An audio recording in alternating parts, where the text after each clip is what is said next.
Hi everyone, and thanks for joining me. I have to tell you that I usually do these in the morning, and I've been thinking, I guess, and praying about this reflection all day. I want to preempt it by saying, remember, I'm not a theologian. I've never taken any kind of classes like that. So this is strictly my interpretation or my thoughts on the gospel today. It's one that we've heard a lot, and we hear it a lot lately. And I'm going to go this way just a little bit. There we go. And I'm thinking, what am I going to get new from this? What's going to be so new this time? So today I'm going to do things a little bit different. First of all, please like, subscribe, and comment. That would be great if you want to comment. I'm going to actually read it, and then I'm probably going to stop during the reading. So today is from Matthew chapter 13, verses 18 to 23. Jesus said to his disciples, "Hear the parable of the sower. The seed sown on the path is the one who hears the word of the kingdom without understanding it, and the evil one comes and steals away what was sown in his heart." I read that. The seed sown on the path is the one who hears the word of the kingdom without understanding it, and the evil one comes and steals away what was sown in his heart. So I got to thinking, how many times in my life have I heard the readings of the gospel in or at Mass and thought, I just don't get it. I don't understand. Even just reading it also, I'm like, I don't understand. I just don't get it. And maybe just giving up. I'm like, okay, well, I don't get it. I don't understand, so I'm just not going to go any further with it. And the devil snatches that away from us and says, okay, great. Don't go any further. I don't want you to.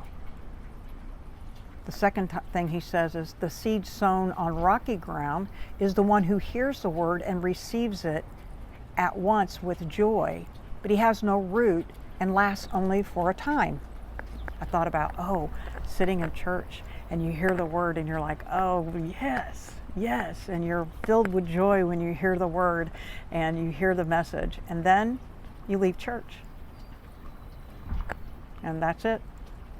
You forgot about it as soon as you walk out the door. You may not even have remembered it at the end of Mass because your mind may have been thinking, or my mind may have been thinking of something else.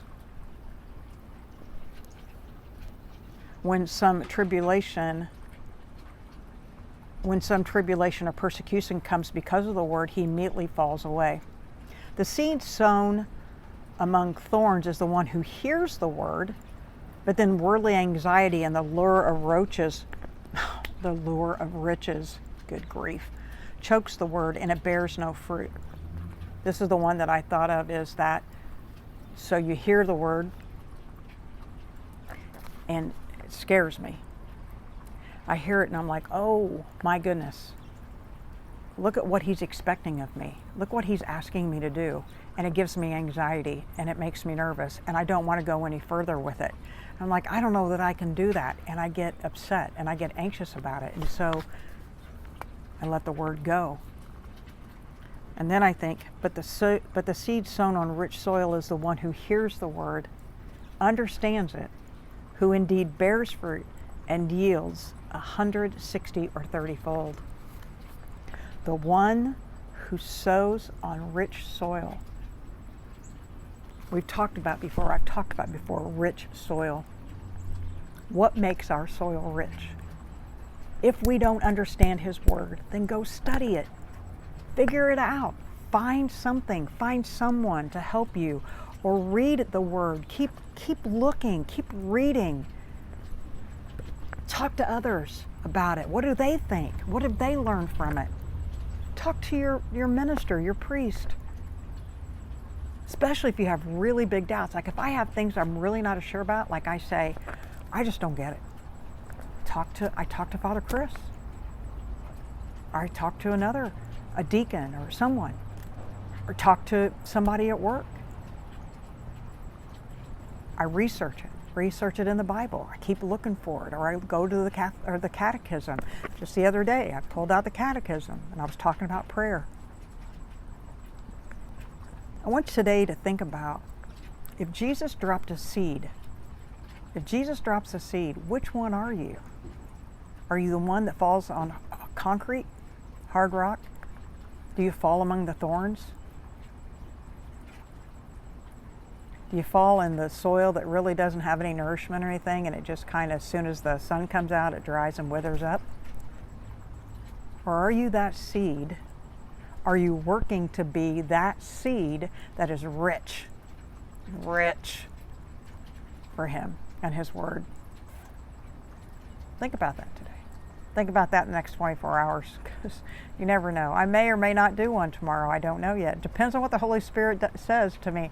Because honestly, today when I read it, I'm like, wow, I don't know what I've got to say about it. And then I went back and I read it again. I was like, I got a lot to say. God bless you. Have a wonderful day. Go out and give Him Jesus.